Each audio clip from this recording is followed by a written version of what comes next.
रोही एट 10 और मैं हूं आपका मेज़बान तिहामा आज़म।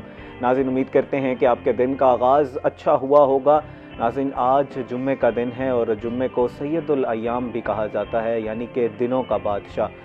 तो इस दिन, इस बाबरकत दिन में अल्लाह ताला से ढेरों दुआएं करें, ख़ास तौर पर हमारे मुल्क के लिए।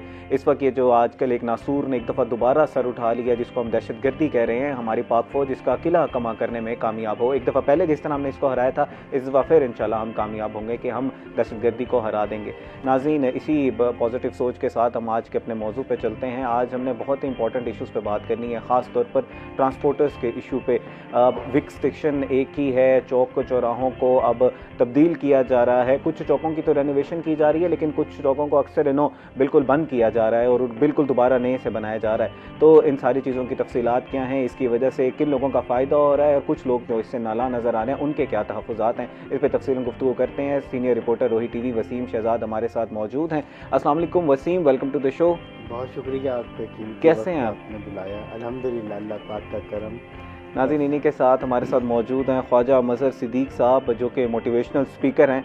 ख्वाजा मज़हर सिद्दीकी साहब, जो कि एक मोटिवेशनल स्पीकर हैं, इनसे आज हमने फैमिली सिस्टम पर बात करनी है। कुछ लोग कहते हैं कि आजकल नफ्सा नफ्सी का दौर है, इसीलिए न्यूक्लियर फैमिली सिस्टम होना चाहिए, ताकि हम जिस तरह अपने बच्चों की तरबियत करना चाहते हैं उसी तरह तरबियत करें। और कुछ लोग इसमें दीन का भी सहारा लेते हैं कि जिस तरह अल्लाह ताला ने कहा था, अब हमारे दीन में है कि जब आपकी इस्तिताअत हो तभी शादी करें। लेकिन वहीं पर कुछ लोग family system, joint family system की बात करते हैं कि वो फैमिली सिस्टम अच्छा था, हम आपस में घुल मिल कर रहते थे, एक दूसरे की मदद करते थे, कहीं पर किसी को कोई दुश्वारी होती थी तो कोई हेल्प भी कर दी जाती थी। तो इन सारी चीज़ों पर तफसीलन गुफ्तगू करेंगे। ख्वाजा मज़हर सिद्दीकी साहब हमारे साथ मौजूद हैं। अस्सलाम वालेकुम sir, welcome to the show. वालेकुम नौजवान, कैसे हैं आप सर? मैं बिल्कुल ठीक हूँ, खुश हूँ और अल्लाह से राज़ी भी हूँ। अल्लाह से राज़ी हैं सर आप?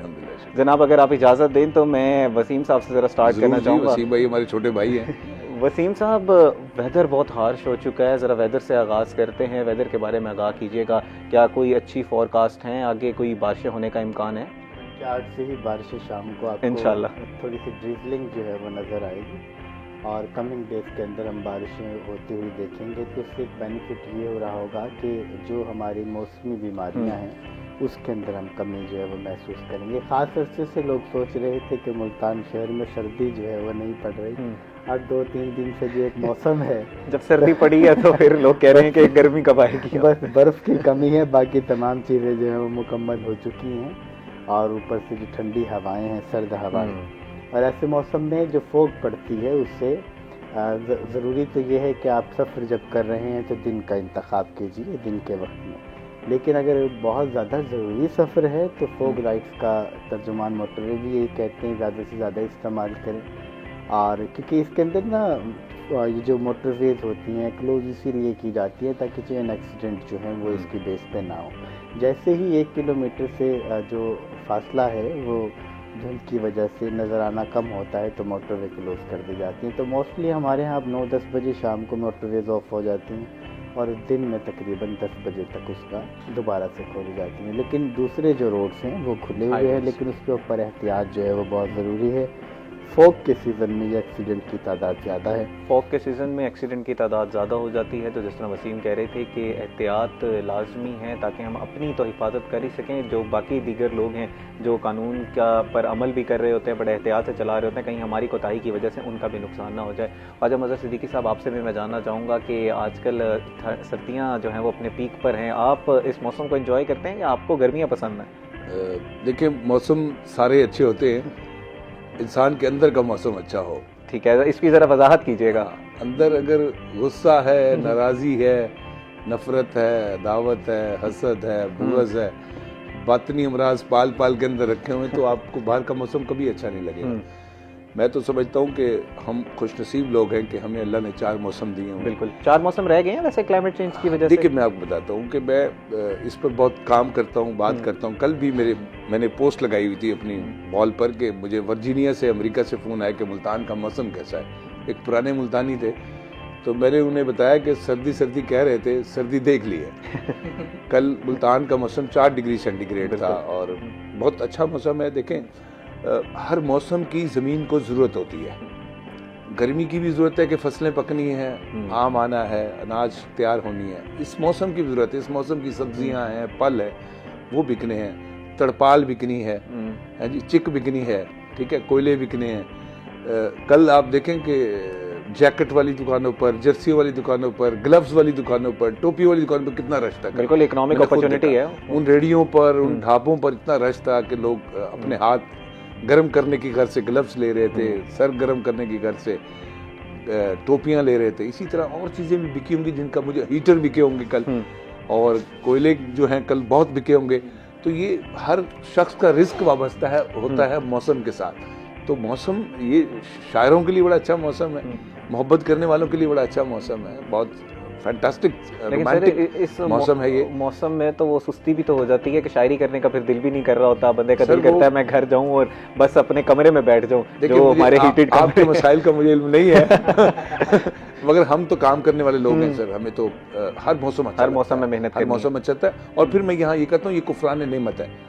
मुझे एक साहब कहने लगे मुझे अल्लाह मियाँ की समझ नहीं आती, पहले आंधी भेजता है फिर बारिश भेजता है। मैंने कहा यार अल्लाह से माफ़ी मांगो, तौबा करो, फिर से कलमा पढ़ो, क्योंकि ये कायनात के निज़ाम में नुक्स तलाश करना इंसान के बस का काम नहीं है। अल्लाह ताला इस मौसमों का खालिक है, मालिक है, उसे मालूम है कि मुल्तान में इस वक्त किस मौसम की जरूरत है। देखिए अभी वसीम भाई कह रहे थे कि आज बारिश भी होगी, ठीक है, तो बारिश होने से ये जो हमारे सांस के मसाइल जन्म ले रहे हैं, स्किन के मसाइल जन्म ले रहे हैं, बच्चों को खांसियां, इवन कि इस दफा तो खांसी बड़ों को भी ऐसी हो रही है जो जाने का नाम नहीं लेती। शुरू में तो ये ऐसे कोई वायरस आया हुआ था जिसको डायग्नोस नहीं किया जा सकता। अभी भी है।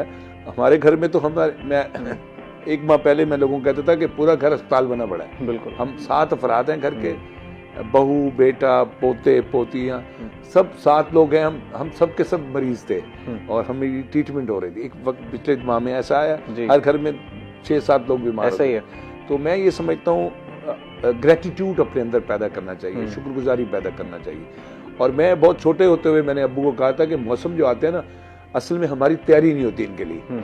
हमने लिहाफ नहीं, हमारी अम्मा तैयारी करती थी। गर्मी की तैयारी गर्मी आने से 2 माह पहले शुरू कर देती थी, और सर्दी की तैयारी सर्दी आने से 2 माह पहले शुरू कर देती थी। पीने के पास रजाइयाँ ले जाती थी, तकिए ले जाती थी, हमारे नीचे वाले गद्दे ले जाती थी, है ठीक है, और घर की चिकें ठीक करवाना शुरू कर देती, तड़पाल लगवाना शुरू कर देती थी, और गीठियाँ ले आती थी हमारे लिए। तो और सर्दियों के मौसम के फल और सर्दियों के मौसम के खाने होते हैं। सर ये जो मौसम आप चल रहा है इसके खाने हैं बकायदा। बिल्कुल ऐसे ही है। यानी हमारे लिए वो स्पेशल बनते थे, दूध वाली सेवियां बनती थी, उसमें छुआरे डाले जाते थे, और रात को गाजर का हलवा घर में बनता था, गाजर की खीर बनती थी। ये इस मौसम की सौगातें हैं। हलवा, सोन हलवा बहुत घर में बनता था सर। घर में काजू का और बादाम का हलवा बनता था, हमारी अम्मा बनाती थी। हर मौसम की तैयारी है, हम तैयारी नहीं करती, मौसम को शिकवा करते हैं। वही ना, हर मौसम की अपनी खसूसियात हैं, हमने उस मौसम को एंजॉय करना है। अब तो हमारे पास स्मार्टफोन है, हमें हर पल की खबर दे रहा है, हम उसमें खोए हुए हैं, खाने पीने को भी भूले हुए हैं। बहुत हुआ तो बर्गर मंगा लिया, शॉर्मे मंगा लिया, पिज्जा मंगवा लिया, घर का किचन तो अब ठप हो गया है। सच्ची बात बताऊं, मौसमों की जो तैयारियां हमारी माएँ करती थी, हमारी बीवियां करती थी, जो हमारी जनरेशन जी है, बिल्कुल भी नहीं कह रहे हैं, जो इस पर बहुत डिस्कस हो रही है, ये इन चीज़ों से बेनियाज हो गई है। अब हम मौसम को नज़रअंदाज कर रहे हैं, बल्कि हम तनकीद करते हैं ठंड बहुत आ गई, भाई ठंड आनी भी थी। दूसरी बात ये भी मैं आपको बताऊं कि हमारे बचपन में नवंबर में सर्दी आती थी जी। अब हम जब बड़े हो गए हैं, बाबे बन गए हैं, अब जो सर्दी है वो जनवरी में आती है, दिसंबर के एंड में और जनवरी। मुझे याद है 2005-8 में मैंने ये तहरीरें लिखी थी, क्योंकि मैं कॉलम लिखता हूँ, हालात हाजरा में लिखता हूँ। तब मैंने लिखा था कि मुल्तान में जो है अब दिसंबर में सर्दी आती है, नवंबर में नहीं होती। अब मैं लिखता हूँ कि जनवरी में सर्दी आती है। तो आप देख लें, क्लाइमेट चेंज का एक बहुत बड़ा असर है। तो नाज़रीन, सर्दियां हैं, इसको एंजॉय करें, लेकिन जैसे सर कह रहे थे उसकी तैयारी भी थोड़ी सी ज़रूरत है, और थोड़ी साथ साथ एहतियात भी करें। गर्म मलबूसात ज़रा पहनना शुरू कर दें, फैशन पे इतनी ज़्यादा गर्म खुराक भी खाएं सर, गर्म खुराक भी लाजमी तौर पर लेना शुरू कर दें। जनाब, अपने मौजू की तरफ चलते हैं। आज हमने जॉइंट फैमिली सिस्टम के ऊपर बात करनी है। जैसे मैंने अपने इंट्रोडक्शन में बात किया, कुछ लोग नाकदीन भी हैं जॉइंट फैमिली सिस्टम के। वो कहते हैं कि ये हमारे दीन से भी दीन के भी खिलाफ है, कि जैसे ही आपको कहा जाता है कि अगर आप इस्तिताअत रखते हैं तभी आप शादी करें, अगर आप इस्तिताअत नहीं रखते तो शादी ना करें। तो वो इस्तिताअत में फिर आ जाता है कि अलहदा कमरा या अलहदा घर देना, नाना नफ़का की जिम्मेदारी। तो इस पर थोड़ी सी रोशनी डालिएगा। देखिए, मैं आपसे सच्ची बात बताऊं कि ये इस बहुत हसास मौजू है जी। इस पर बात करना पाकिस्तान में रह के बहुत मुश्किल होता है। मैं जॉइंट फैमिली सिस्टम के हक में हूँ, ठीक, मैं हक में हूँ, क्योंकि मैंने जिस घर में आंख खोली, दादा भी थे, 2 दादियाँ भी थी, चचा भी रहते थे, ताया भी रहते थे, पुपियाँ भी रहती थी, और कई दिन आगे पुपियाँ ठहरती भी थी। ठीक है, और खालाएं भी आती थी, नानी अम्मा भी आती थी। बड़ा घर था, 10 मरले का घर था और 8-9 कमरे थे, सब पैक होते थे, हर बंदे का एक कमरा होता था। आप शहर में जाएं, मैं चूंकि शहर का रहने वाला हूँ, अंदरून शहर में भी मैंने रिहाइश रखी है, फिर बैरून शहर में भी, फिर अब बोसन रोड पर भी मैंने ये देखा कि 2.5 मरले के घर में 6 भाइयों की शादियां हुई हैं। 2.5 मरले के घर में एक पूरे घर का बाथरूम और छोटे छोटे कोने जैसे कमरे, और उसमें उन्होंने 6-8 बच्चे भी जने हैं उन्होंने। कैसी जिंदगी होगी, अभी भी ऐसा है। देखिए पाकिस्तान जो है, खास तौर पे जिस शहर में मैं रहता हूँ, पाकिस्तान का 7वां बड़ा शहर है, यहाँ अभी भी गुर्बत है, यहाँ अभी भी लोग सर्वाइव नहीं कर सकते, उनका बजट इतना नहीं है। जहां जहां बजट आया, जहां जहां आसानियां आई, वहां वहां अलग अलग घर भी बने। 5 बच्चे 5 घर, ठीक है, माँ बाप का अपना घर। ये है वसाइल के होने पर। मैं और आप, हम एक बड़ा घर नहीं खरीद सकते, या तो हमें विरासत में मिला हुआ हो या हम खुद खरीदें। हमने मेहनत की, कोशिश की, अपने घर खुद बनाए। जब खुद अपने घर बनाने के काबिल हुए, फिर हमने माँ बाप को छोड़ा।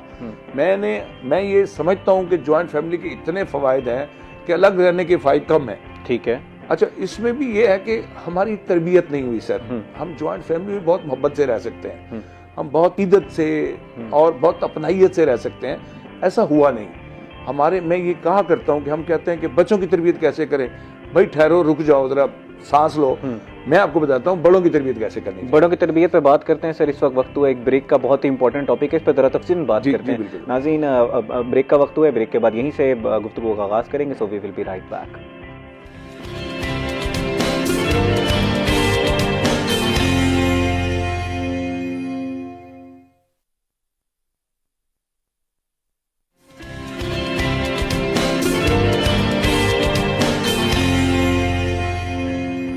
वेलकम बैक नाज़रीन। आज के प्रोग्राम में हम बात कर रहे हैं जॉइंट फैमिली सिस्टम के ऊपर। जनाब, आप गुफ्तगू कर रहे थे, जैसे हम ब्रेक से पहले ही गुफ्तगू कर रहे थे कि जॉइंट फैमिली सिस्टम में जहाँ पर हमने बच्चों की तरबियत तो करनी है, वहीं पर बड़ों की तरबियत के ऊपर भी हमने थोड़ी सी रोशनी डाली है। तो उसके ऊपर थोड़ा सा रोशनी डालिएगा, जब अपनी बात करें तो उसको मुकम्मल कीजिएगा।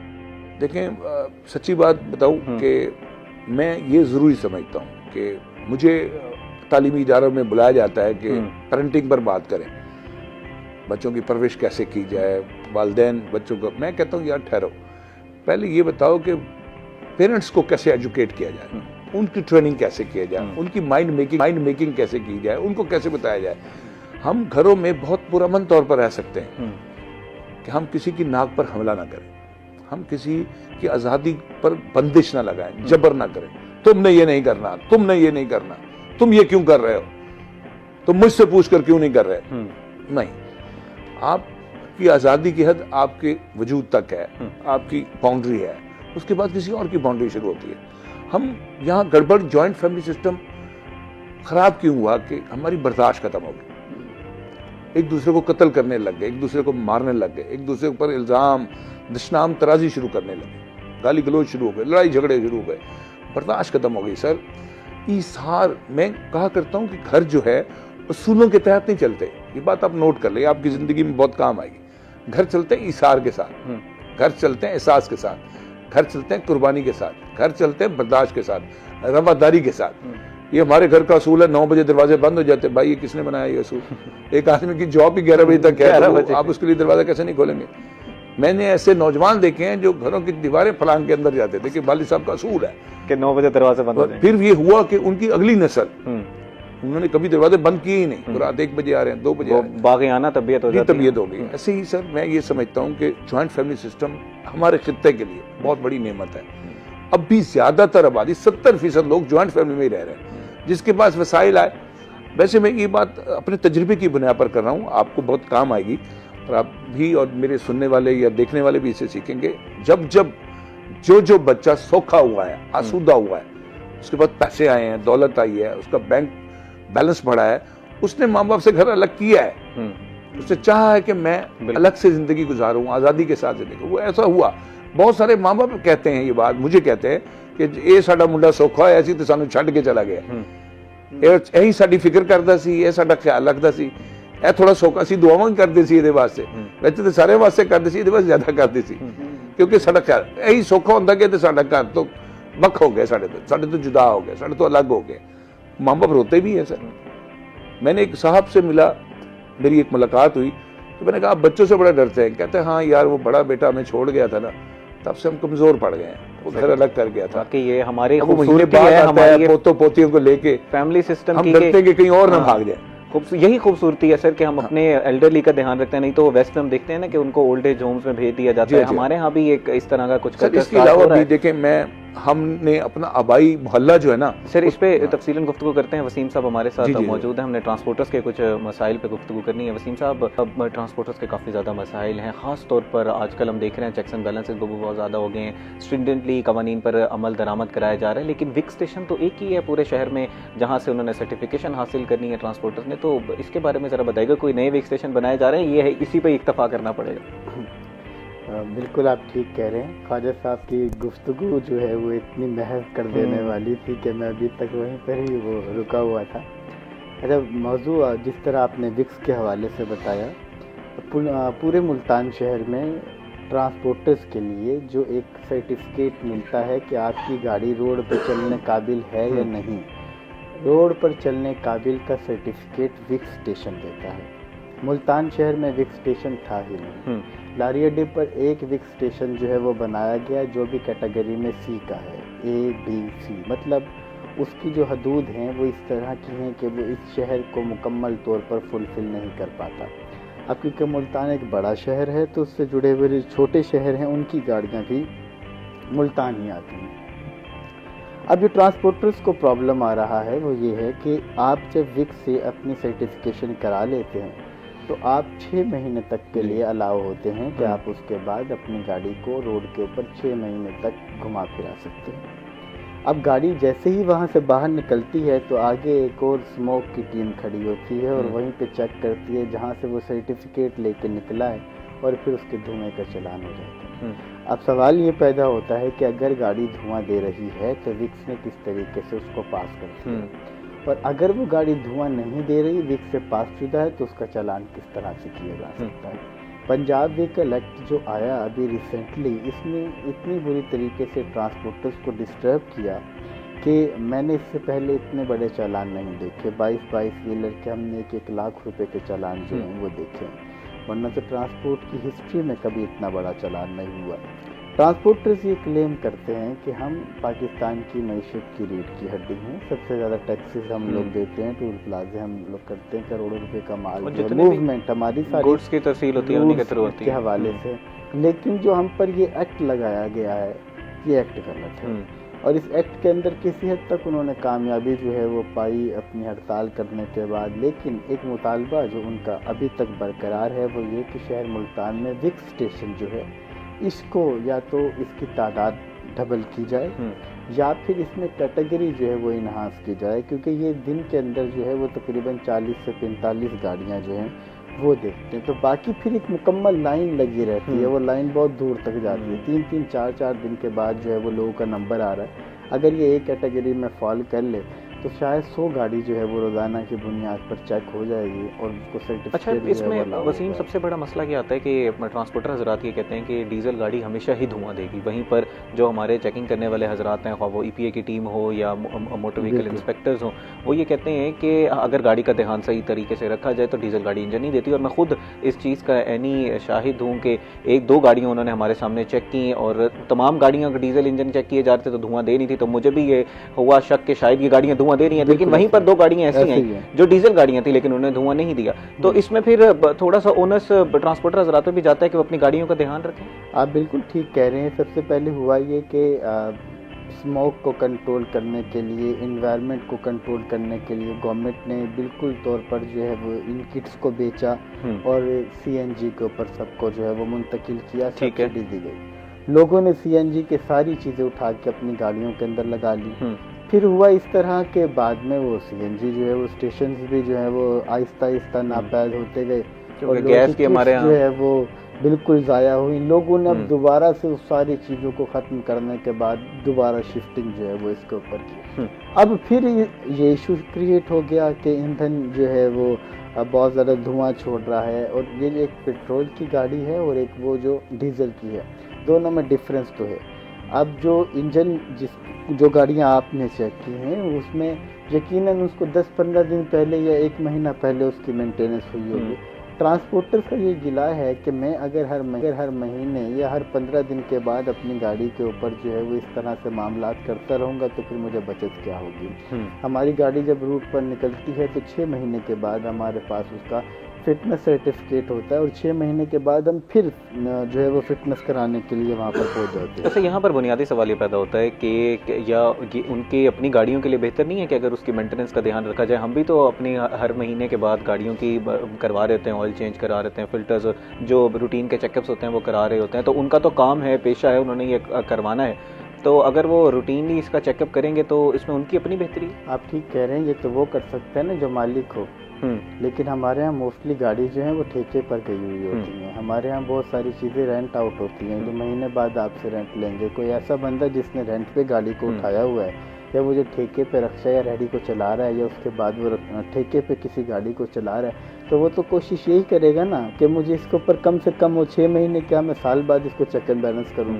लेकिन जो गाड़ियाँ मालिकों की हैं और मालिक खुद उसको चला रहे हैं या खुद उन्होंने एम्प्लॉयज़ हायर किए हुए हैं, वो तो इस बात का ख्याल रखते हैं और ये बात ठीक भी है कि ये इसकी हेल्थ के लिए, आपकी मोटर की हेल्थ के लिए ये बहुत बेहतर है। लेकिन साथ ही अगर हम दूसरे एंगल पे जो है वो जाएं कि जो लोग जो हैं वो लेने के बाद इसको रेंट आउट के अंदर चला रहे हैं या ठेके पे चला रहे हैं, वो इस चीज़ का बिल्कुल भी ध्यान नहीं रखते और ना वो ध्यान रखना चाहते। तो फिर तो कानून सही हरकत में आ रहा है ना जनाब। ग्रेटर गुड में अगर आप देखें, अगर हम आप और मैं, जैसे अभी हमें ड्राई वेदर की हम बात कर रहे थे, माहौल ख़राब हो रहा है, धुआं देती हुई गाड़ियाँ, धुआं छोड़ती हुई गाड़ियाँ हमें नज़र आ रही हैं और हम कह रहे हैं कि इसके ऊपर चेक्स एंड बैलेंस होने चाहिए, कानून अगर उस पर हरकत में आते तो फिर तो ये बात बहुत अच्छा है, होना चाहिए, बिल्कुल होना चाहिए। लेकिन वो कहते हैं कि जो थोड़ी सी हदूद हैं हमें उसके अंदर रहकर चालान किया जाए, क्योंकि हिस्ट्री में हमने इस लेवल के इतने बड़े बड़े चालान नहीं देखे। जैसे मैंने आपको बताया कि $22 का 1 लाख रुपए का चालान मैंने खुद देखा। तो हिस्ट्री जिन लोगों ने एक उम्र दी है ट्रांसपोर्ट को, वो कहते हैं कि आज तक हमने इतने हैवी फाइन्स नहीं देखे। इन फाइन्स को इतना तो कम से कम किया जाए जो हमारी इस्तात के अंदर जो है वो मौजूद हो। इस तरह 35,000 का हमारा चक्कर होता है और वापसी करने 20-25 हज़ार रुपये का फ़ाइन पड़ जाता है, तो हमारी बचत तो बिल्कुल गई। तो ऐसे मौके पे अब क्योंकि सारे ही डिपार्टमेंट जो हैं वो हरकत में आ गए, तो इस वजह से ट्रांसपोर्टर को खासा लॉस हो रहा है, जिसके बारे में वो फिक्रमंद है कि अपने माश को किस तरह अपने माश को किस तरह देखेंगे। तो आगे का भी लाएअमल क्या है कि बिल्कुल आपकी बात ठीक है, अगर इतने भारी जुर्माने में उन्हें भरने पड़ जाएंगे तो फिर उनका सर्कल किस तरह चलेगा। वो जो उन्होंने मुनाफा रखा हुआ था, आहिस्ता आहिस्ता एक चीज़ होना चाहिए। एकदम अगर आप जुर्माने लगाएंगे तो फिर इकोनॉमी का एक जो सर्कल है उसमें भी एक दरार आ होता है, इफेक्ट होगा। तो अब आगे का लाएअमल क्या है, ट्रांसपोर्टर हज़रात क्या देख रहे हैं? बीच में हमने देखा था कि कोई हड़ताल वगैरह भी की गई थी, लेकिन अब कॉल वापस ले लिए जी।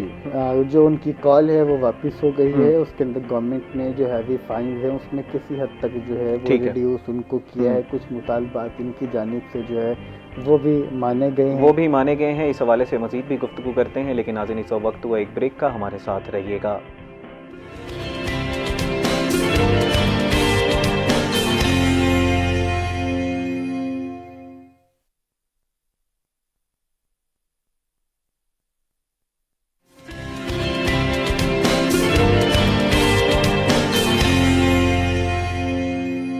वेलकम बैक नाजरीन। ब्रेक से पहले हम बात कर रहे थे ट्रांसपोर्टर्स के मसाइल के ऊपर और वसीम ने बड़ा तफसीलन इसके ऊपर रोशनी डाली कि किस तरह के मसाइल हैं, ख़ास तौर पर फिटनेस के हवाले से। ये जो आजकल हम देख रहे हैं कि स्मोक को कर्ब करने के लिए बड़े स्ट्रिंजेंटली ये लॉस को फॉलो करवाया जा रहा है, लेकिन वहीं पर ट्रांसपोर्टर्स के भी कुछ मसाइल हैं जिनके ऊपर नज़र डालने की ज़रूरत है और उनको लूप में लेकर फैसले बनाने की ज़रूरत है। वसीम, इसी के साथ साथ फ़्लो ऑफ ट्रैफिक की भी हम जब भी बात करते हैं तो मुल्तान में बहुत बड़ा मसला था, फिर कमिश्नर साहब ने काफ़ी ज़्यादा काम किया, कुछ चौकों को असर नौ भी बनाया, लेकिन कुछ जो कदीम हमारे चौक थे उनको बंद कर दिया गया है, उनको अब सिंगल रोड बनाया जा रहा है ताकि लॉन्ग यू टर्न्स हो। तो आप इसको किस तरह देख रहे हैं? बज़ाहिर तो ये ऑन पेपर तो बड़ी अच्छी चीज़ नज़र आती है।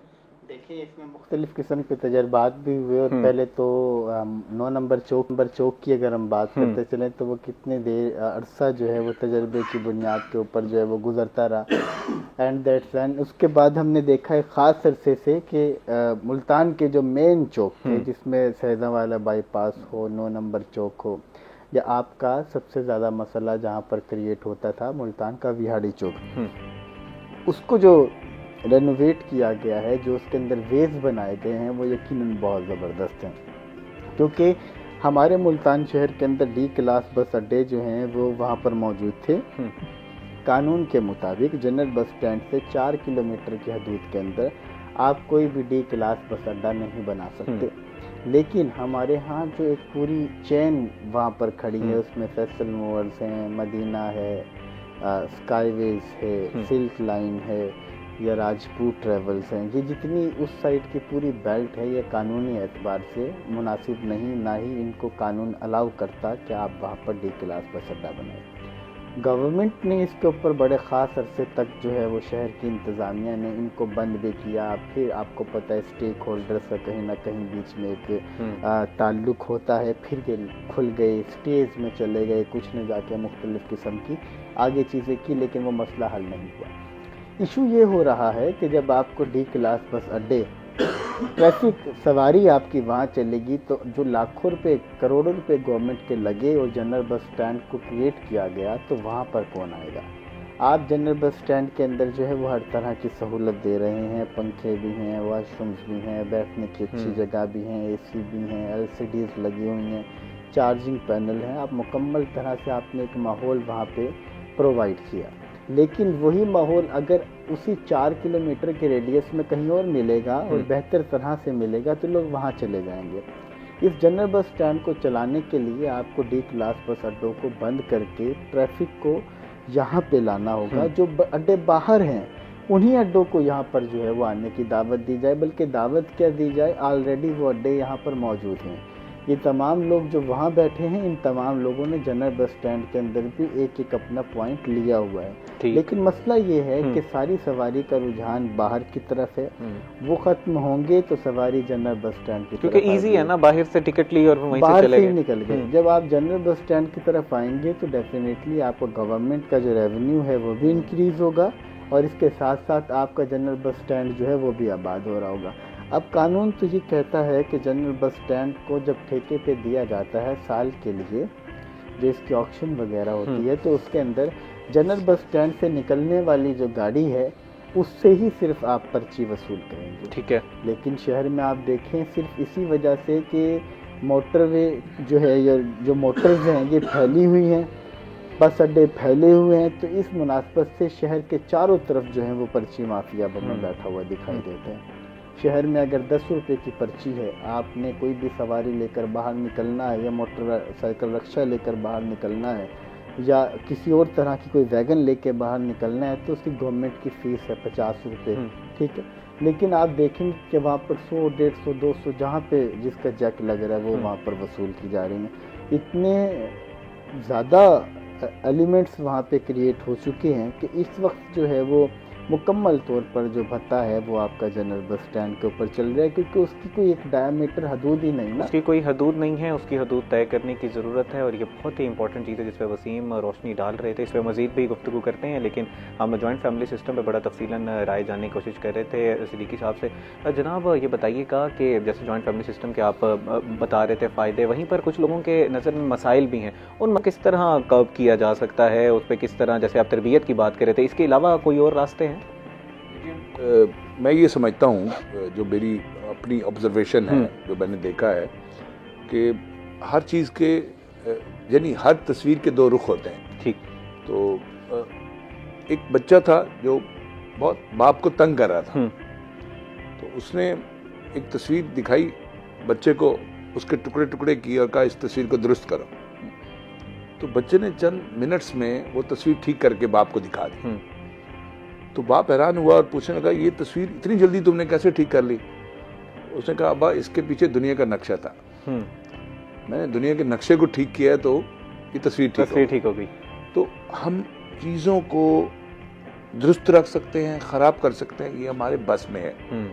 हम किस तरह के इंसान हैं, हम किस तरह के लोगों में रहते हैं, हमारे लोगों की आदत क्या हैं, हमारे लोगों के मिजाज कैसे हैं, उनकी तबीयतें कैसे हैं, कौन बर्दाश्त करने वाला है, कौन तारीफ सुन के खुश होने वाला है, कौन तनकीद बर्दाश्त कर सकता है, कौन, सब ये 5 उंगली एक जैसी नहीं होती। इसी तरह 5 भाई घर में, एक घर में रहने वाले एक जैसे नहीं होते, उनकी पसंद नापसंद अलग अलग होती है, उनके मिजाज और उनकी तबीयतें अलग होते हैं। इंसान को सबसे पहले तो अपने आप को समझना चाहिए, फिर जिस समाज में, जिन लोगों में, जिस घर में रहता है उन लोगों को भी समझना चाहिए। मेरा अपना लिखा हुआ जुमला है कि हम एक घर में 30-30 बरस एक छत के नीचे एक बेड पर गुजार देते हैं, मगर एक दूसरे को समझने की कोशिश नहीं करते। हम एक साथ रहते तो हैं, एक दूसरे को समझते नहीं है। ये बहुत बड़ा लैक है सोच का, तर्ज अमल का, फिक्र का, दानिश का, अमल का। ये बहुत बड़ा गैप है, इसको दूर करना चाहिए। इंसान से दूर हो गया। अभी वसीम बता रहे थे, मैं भी, आप भी देखते हैं कि 5 लोग घर में मौजूद हैं, सब अपने अपने बेड पर हैं, पांचों आपस में गुफ्तगू नहीं कर रहे। सर ये आज के दौर का बहुत बड़ा अलमिया है। Man is a social animal, जिसमें एक दूसरे के साथ चैट कर रहे हैं, वो किसी और से बात कर रहे हैं, आपस में जो 5 लोग बैठे हैं गुफ्तगू नहीं हो रही। आपको ये बात सुनकर हैरत होगी कि 90s की दिहाई में न्यूयॉर्क में बच्चों ने एहतजाज किया था कि हमारे वालिदैन हमसे गुफ्तगू नहीं करते, हमसे बातचीत करते, ये गैजेट्स में मसरूफ होते हैं, ये टैब में, मोबाइल में, उस वक्त वहां मोबाइल थे, और ये कंप्यूटर में मसरूफ होते हैं, स्क्रीन से बात कर रहे होते हैं, इंसान से बात नहीं कर रहे। सर इस हवाले से एक कॉलर हमारे साथ लाइन पर मौजूद है, उनका भी सवाल ले लेते हैं। अस्सलाम वालेकुम जी, अपना नाम बताइएगा और सवाल कीजिएगा। तहामा भाई, मोहम्मद शकूर खान बात कर रहा हूँ ईसा खेल से। जी शकूर साहब। ख्वाजा मजहर सदीकी भाई बहुत खूबसूरत और अच्छा एनालिसिस कर रहे हैं, मैं इनसे 100% एग्री हूँ। लेकिन मैं ये कहना चाहूंगा कि हमारे मीडिया का जो रोल है, बहुत सी मूवीज हैं, बहुत से आपके ड्रामाज हैं, प्लेज हैं, तो उसका जो यूथ पे इम्पैक्ट होता है वो बजाय इसके उसमें सबक होता है, उसमें लेसन होता है, चाहे वो कॉमेडी भी हो, तो वो उसका इम्पैक्ट उसको नेगेटिव हमारी यूथ ले लेती है। हमें नेगेटिव नहीं लेना चाहिए, बल्कि मैं तो खुद ज्वाइंट फैमिली सिस्टम के हक में हूँ। हमारा ट्राइबल एरिया है और हमारी फैमिली कोई 200-250 साल से ज्वाइंट फैमिली सिस्टम में रह रही थी।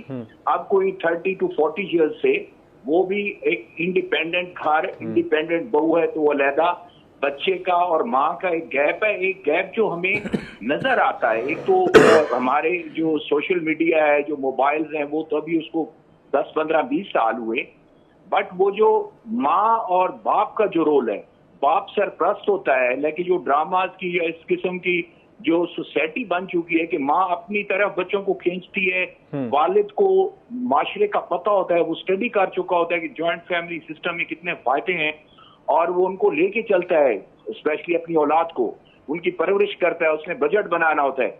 लेकिन माँ की डिमांड और होती है, बाप की और होती है, जिससे बच्चे फ्रस्ट्रेटेड होते हैं, वो माँ बाप से दूर होते हैं, और वो अपनी मर्जी, जो भी पेरेंट्स में से माँ या बाप वो उनकी बात मानते हैं, जो नाजायज ख्वाहिशात होती हैं या इकोनॉमिकली वालिदैन अफोर्ड नहीं कर पाते, लेकिन वो बच्चे जिद करते हैं, तो उसमें कोई भी बच्चे को सपोर्ट करेगा, उसकी जिद करेगा, उसकी वो बात मानेगा। मुझे याद है, हम पुरानी फैमिली थे, जिम्मेदार वालदा और वालदे, बचपन से हम 3 भाई, तो हमें कभी भी पॉकेट मनी नहीं मिली। क्यों नहीं मिली? कि बेटा जो चीज चाहिए हम आपको प्रोवाइड करेंगे, ये बैड हैबिट से आपने चीज दी, और मार्केट बाजार गए, तो हम पूरा बचपन जवानी तक बाजारों में चीजें नहीं खरीदते थे, अल्हम्दुलिल्लाह सर्वेंट्स वगैरह होते थे, तो वो मंगवा ली चीज। अब आपका बच्चा 100 रुपीज, गरीब ट्रेन का बच्चा डेली का 100 रुपीज, बहुत गरीब बच्चा भी लेता है, बिल्कुल ऐसा ही है, 200, 300, ठीक है ना जी। तो ये फर्क ज्वाइंट फैमिली सिस्टम के बहुत फायदे हैं, और मैं समझता हूँ कि हमारे मीडिया को हमारे ऐसे ड्रामाज और प्लेज भी करने चाहिए, और ऐसे प्रोग्राम्स तामा भाई और भी इस तरह जो अभी मजहर भाई कह रहे हैं, इस कम के प्रोग्राम और भी करें, ताकि यूथ के अंदर वो पुरानी फैमिलीज और बड़ों का अदब हो। वालिदैन का अदब नहीं है, बुजुर्गों का अदब नहीं है, तो यूथ बेरा रवि का शिकार है। और इसके हवाले से हम कोशिश करते हैं कि आप लोग जो नाज़रीन हम लोग को फीडबैक देते हैं हमारे फेसबुक और इंस्टाग्राम के पेजेस पे, वहीं से हम अपने नए टॉपिक्स निकालने की कोशिश करते हैं, और ये आप लोगों का बड़ा मुतालबा था कि इस टॉपिक पे बात कीजिए। और अब्दुल शकूर साहब जैसे आप बात कर रहे हैं, उसी हवाले से हम गुफ्तगू करते हैं, कोशिश करेंगे कि मज़ीद भी इस तरह के टॉपिक्स आपके लिए लेके आते रहें। और शकूर साहब तो वैसे ही हमारे एक रेगुलर कॉलर हैं और हमेशा डिस्कशन का रुख उस तरफ मोड़ देते हैं जो पॉइंट हम मिस कर रहे होते हैं। जनाब जैसे उन्होंने मीडिया के किरदार पर बात की, इस पर ज़रा रोशनी डालिएगा। सही कह रहे हैं कि आजकल के हमारे जो प्रोग्राम्स बनाए जा रहे हैं उसमें नफ्सा नफसी को, न्यूक्लियर फैमिली सिस्टम को बहुत ज़्यादा ग्लोरीफाई करके प्रेजेंट किया जा रहा है। ख़ासतौर पर वेस्टर्न मीडिया की भी बहुत ज़्यादा आ गई है, इन्फ्लुएंस है हमारे अंदर। देखिए तो इसके ऊपर भी ज़रा रोशनी डालिएगा। सही यार, आपको ये बात बड़ी अजीब लगेगी कि जब हम छोटे थे तो कहते थे इन बच्चों को टीवी ने ख़राब कर दिया। समझे बात? जब थोड़े बड़े हुए तो वीसीआर आ गया, तो कहा लोगों ने इन्हों को वीसीआर ने खराब की थी, फिल्मा ने खराब की थी। ठीक है, हम 150 रुपए में 3 कैसेटें लेके आते थे और वीसीआर रात के लिए ले आते और पूरी रात जाग कर फिल्म देखते थे। हमें टीवी ने भी खराब नहीं किया था, हमें वीसीआर ने भी खराब नहीं किया था, हमें हमारे माहौल ने खराब किया था। अब जब हम अब इस वक्त क्या कहते हैं, अब मोबाइल ने खराब किया, बिल्कुल, अब सोशल मीडिया ने खराब किया। अब तो कोई भी बीमारी होती है अच्छा, ना, वालिदैन यहीं तक पहुंचते हैं। अच्छा, आज से 5-4 साल पहले तक हम कहते थे मीडिया ने बर्बाद कर दिया, इस माशरे को तबाह किया मीडिया ने। हम हमेशा अपनी गलती, अपना गंद, अपना कसूर, अपने करतूत दूसरों पर डाल दे के ना खुश हो जाते हैं। मीडिया पर डाल के, भाई मीडिया क्या है? मीडिया वही है जो हम कर रहे हैं, मीडिया वही दिखाता है जो हमारे इर्द गिर्द हो रहा है। बिल्कुल, वही पर्दे पे दिखाया जाता है, राइटर्स वहीं से लेते हैं जो हालात में देख रहे हैं। असल चीज जो है ना, मैंने खुद को बदलना है, अपने 6 फुट कद को 5 फुट 8 इंच के जिस्म को ठीक कर रहा है। मैंने अपनी ट्रेनिंग करनी है, अपनी तरबियत करनी है। मैंने सोशल मीडिया को क्यों इल्जाम देना है? मैं ना उठाऊं मोबाइल, मैं आपको ये बात बहुत मीडिया पे कह रहा हूं, मैं कुछ अर्सा पहले तक गूगल के लिए 2 रकात शुक्राने के पढ़ता था। अगर गूगल ना होता तो मैं बहुत सारी चीजों से ना बल्द होता, ना आशना होता, बहुत सारी चीजें ना सीख सकता। बहुत सारी सलाहियतें जो मेरे अंदर बातें पैदा हो गई हैं, मैंने गूगल से ली हैं, सीखी है। दुनिया क्या कर रही है, दुनिया में क्या हो रहा है, दुनिया में ट्रेंड्स क्या है, दुनिया किस तरह सोच रही है, दुनिया में ट्रेंड्स क्या है, मीडिया का इस्तेमाल हमने किस तरह करना है, इस चीज को सीखने की जरूरत है। हमें ये नहीं कहना कि बिल्कुल मीडिया ही गलत है, बल्कि उसका इस्तेमाल गलत हो सकता है या ठीक हो सकता है, और हमने उसके सही इस्तेमाल की तरफ जाना है। और जिस मौजू पे ख्वाजा सिद्दीक साहब बात करें, इस पर मजीद भी गुफ्तगू करेंगे, लेकिन इस वक्त वो एक ब्रेक का। नाज़रीन हमारे साथ रहिएगा।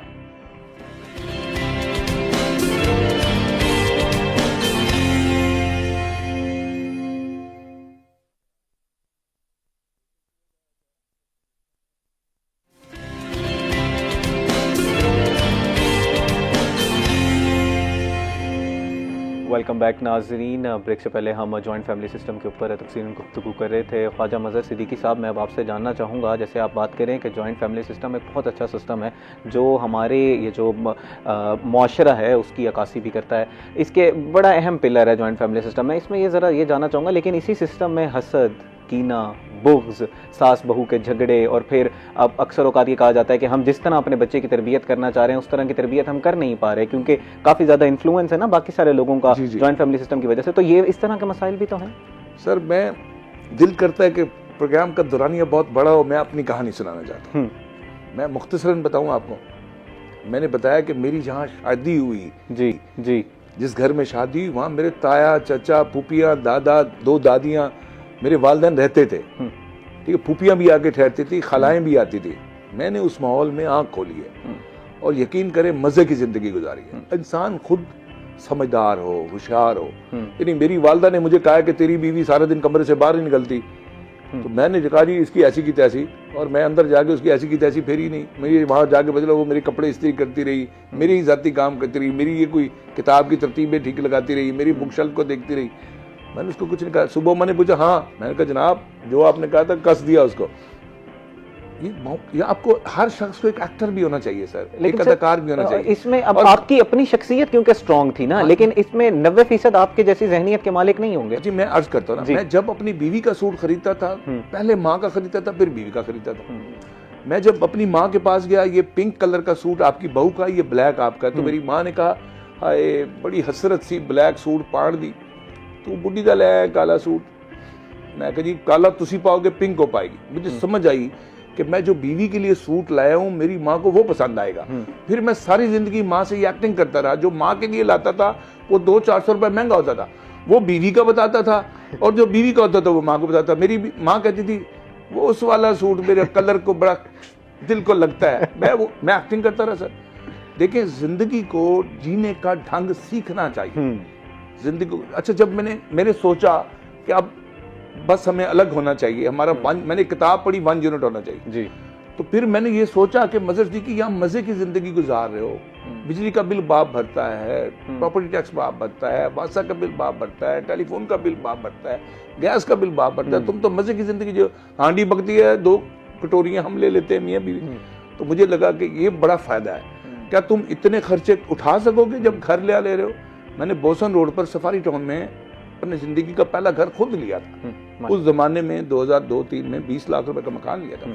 सर आप बिलीव मी, मेरी माँ मुझे जाने ना दे, नहीं जी तू तो नहीं जाना, असी मियां बीवी कसम खाई सी कि असी बच्चे अब तो जुदा नहीं करेंगे। ਤੇ ਅਸੀਂ ਵੀ ਜੁਦਾ ਨਹੀਂ ਹੋਏ, ਤੁਸੀਂ भी नहीं होना। मैंने फिर कहा, आप सुन के हैरान होंगे, मैंने कहा अम्मा आप देखो फलां बेकरी की ना 4 ब्रांचें हैं, एक स्पोर्ट्स ग्राउंड के सामने, एक निस्तर अस्पताल रोड पे, एक इंडस टावर में, एक फलां, उस वक्त कोई थी इस तरह की 4 ब्रांचें, इंडस टावर शायद नहीं बना था। तो अम्मा आपकी ना ब्रांच बन रही है, फलां स्कूल की ब्रांचें, फलां बैंक की ब्रांचें, फलां इदारों की ब्रांचें, फलां होटलों की ब्रांचें, तेरी भी अम्मा ना ब्रांच बन रही है, अब तू इधर भी रहेगी उधर भी रहेगी। तो मेरी अम्मा कायल हो गई।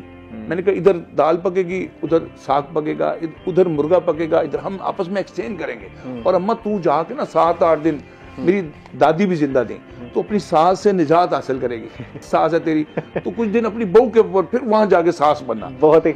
तो फिर सर मेरे अब्बा जी आए, उन्होंने कहा ये क्यों जा रहे हो? मैंने कहा जी यहाँ सास के ऊपर सास फिर सास, मैं चाहता हूँ मैं अलग हूँ। तो मेरी अम्मा खुशी से 8-10 दिन मेरे घर रहती थी कि हमारी एक ब्रांच है। एक ब्रांच है कि बड़ा खूबसूरत तरीका है जिस तरह मदर सिद्दीकी साहब ने बताया कि समझाने का। वसीम साहब आपसे जरा आज गुफ्तगू थोड़ी हम कर सके, क्योंकि मदर साहब की गुफ्तगू इतनी खूबसूरत थी कि हम महव हो गए उसमें। अच्छा, इसमें अब विहाड़ी रोड के बारे में बताइएगा कि बड़ा वो डस्ट फ्री बनाया जा रहा था, लेकिन विहाड़ी चौक के मसाइल अपनी जगह पर मौजूद हैं। बिल्कुल लास्ट 30 सेकंड्स में अगर आप ब्रीफली इसको बताना चाहें तो कंक्लूड कीजिएगा मामले को सारा। देखिए ये काफ़ी अर्से से एक देरीना मुतालबा था, इसको हम पुराने वक्तों में अगर याद करें तो इसको दिल्ली रोड भी कहा जाता था। तो एक ख़ास अरसे से इसके ऊपर काम चल रहा था। तो अब ये बड़ी खुशी की बात है कि इसको डस्ट फ्री बनाया जा रहा है। इसके ऊपर जो है वो मरियम नवाज़ खुद जो है वो इसको सारी चीज़ों को मॉनिटर कर रही हैं। ये तकरीबन कोई 20 to 30 ईयर्स से जो इशू है ये इस रोड का था। अगर ये हो जाता है तो आई फील इससे काफ़ी हद तक जो है वो ट्रांसपोर्ट में भी बेहतरी आएगी। वसीम शहजाद साहब बहुत शुक्रिया प्रोग्राम में तशरीफ़ लाने का। आप ट्रांसपोर्टर हजरात की बीट कवर करते हैं और उनके जो मसाइल हैं उनके ऊपर गुफ्तगू की, और जहाँ पर हुकूमत सही काम करी है उसके ऊपर भी आपने हुकूमत की तारीफ की। ख्वाजा मज़हर सिद्दीकी साहब आपका भी बहुत शुक्रिया। बड़े आसान अल्फाज में और आम फहम अल्फाज में आपने समझाने की कोशिश की कि जॉइंट फैमिली सिस्टम के क्या मसाइल हैं और इसको किस तरह बेहतर किया जा सकता है और क्यों हमारे माशरे के लिए ये अहम साबित हो सकता है। नाज़रीन, उम्मीद करते हैं कि प्रोग्राम का पहला हिस्सा आपको पसंद आया होगा। ब्रेक के बाद हमारे साथ कुछ नए मेहमान होंगे, एक नए टॉपिक के साथ आपसे मिलते हैं। So we will be right back.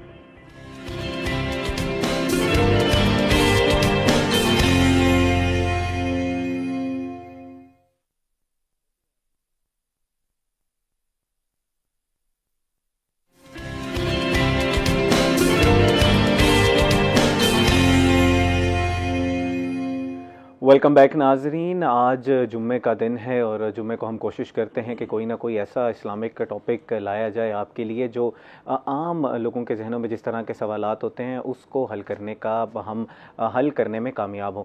नाज़रीन, आज हमने जिस टॉपिक पे बात करनी है, हमने हलाल और हराम पे फ़र्क जानने की कोशिश करनी है। और आजकल की बात की जाती है ना, बड़ा मुश्किल हो गया है कि हलाल क्या है, हराम क्या है, और अगर आप थोड़ी बहुत झूठ नहीं बोलेंगे तो कारोबार किस तरह कर सकते हैं, किसी को धोखा नहीं देंगे तो हम मुनाफा किस तरह कमा सकते हैं। तो इस तरह के बड़े मसाइल पैदा हो गए हैं। तो इन मसाइल में अब हमने जीना भी है और हलाल और हराम में फ़र्क करना है। तो इस हवाले से तफसीलन गुफ्तगू करने के लिए हमारे साथ मौजूद हैं अल्लामा साहिबजादा ज़ीशान मासूमी साहब, जो कि एक बड़े मारूफ इस्लामिक स्कॉलर हैं। अस्सलाम वालेकुम जनाब, वेलकम टू द शो। वालेकुम अस्सलाम व रहमतुल्लाहि व बरकातहू। जनाब कैसे हैं आप? जी, अल्लाह की बेपनाह करम नवाजियाँ हैं और उसके हबीब करीम के सदक़े में सब खैर वफ़ियत है। सर जनाब, जुम्मे का दिन है, हबीब करीम सल्लल्लाहु अलैहि वसल्लम का आपने जिक्र कर दिया है। दुरूद पाक से ही आगाज़ करते हैं। मैं चाहूँगा दुरूद पाक की अहमियत पे भी थोड़ी सी रोशनी डालिएगा, और ख़ास तौर पर जुम्मे के दिन अगर दुरूद पाक पढ़ा जाए तो उसकी क्या अहमियत है? कायनात की वसअतों में वो अमल, वो वाहिद अमल जो खालिक कायनात की सिफ़त भी है और फ़रिश्तों की सुन्नत भी है और अहले ईमान के लिए मेराज बंदगी भी है, वो रहमत दो आलम पैगम्बर आज़म नूर मुजस्सम हादी कायनात फ़ख्र मौजूदात बाइस वजह तख्लीक़ कायनात मेरे और आपके आका व मौला जनाब अहमद मुजतबा हज़रत मोहम्मद मुस्तफ़ा सल्लल्लाहु अलैहि वसल्लम की ज़ात बाबरकात पर दरूद व सलाम के गजरे और नजराने पेश करना है। देखिए, सारी इबादत अल्लाह के लिए हैं, वो लाई की इबादत है, वो परवरदिगार आलम है, मुस्तान हकीकी है। सब मखलूक अगर सर बसजूद होती है, अपनी जबीं और पेशानी को जिस बारगाह न्याज में नाज में झुकाना चाहती है वो रब करीम की बारगाह है।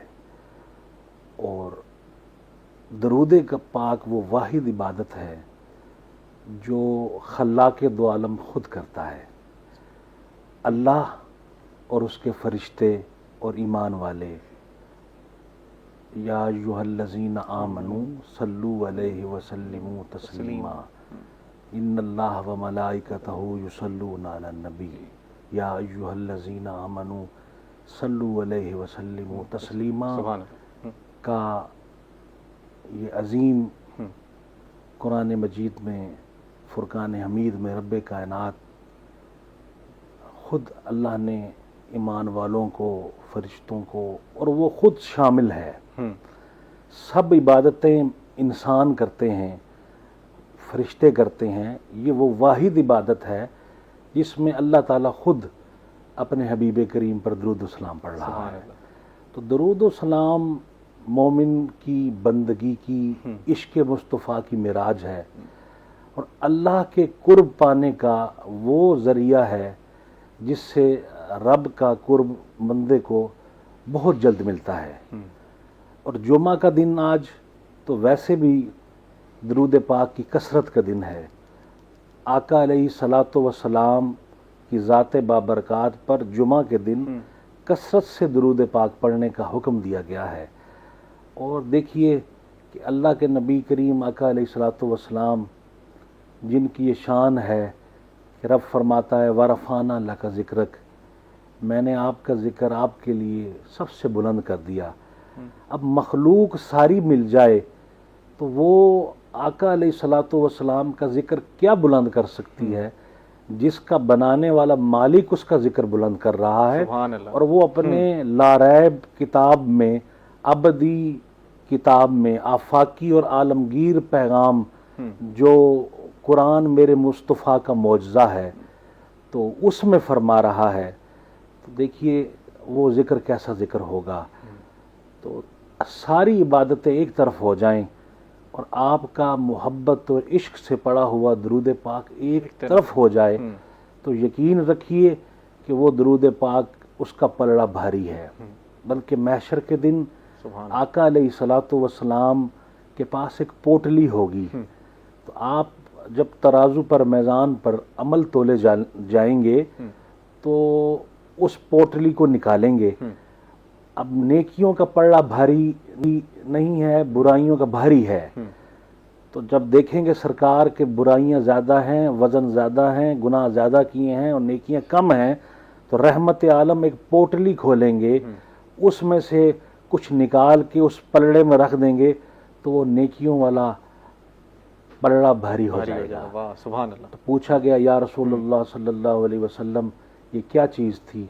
तो कहा गया ये वो आंसू था जो मेरा उम्मती अल्लाह के खौफ से और मुझ पर दरूद पाक पढ़ते हुए मोहब्बत से जिसकी आँख से निकला था, उस एक आंसू का वज़न जो इश्क़ मुस्तफ़ा में निकला और खौफ खुदा में निकला, वो आपकी गुनाहों की तरफ वाले पलड़े को घटा देगा और नेकियां बढ़ा देगा। अच्छा जनाब, मैं इसमें चाहूँगा, जैसे आप कह रहे हैं कि दरूद पाक की बहुत ज़्यादा अहमियत है और आप सल्लल्लाहु अलैहि वसल्लम की ज़िंदगी पे हमने दरूद पेश करते रहना चाहिए हमें।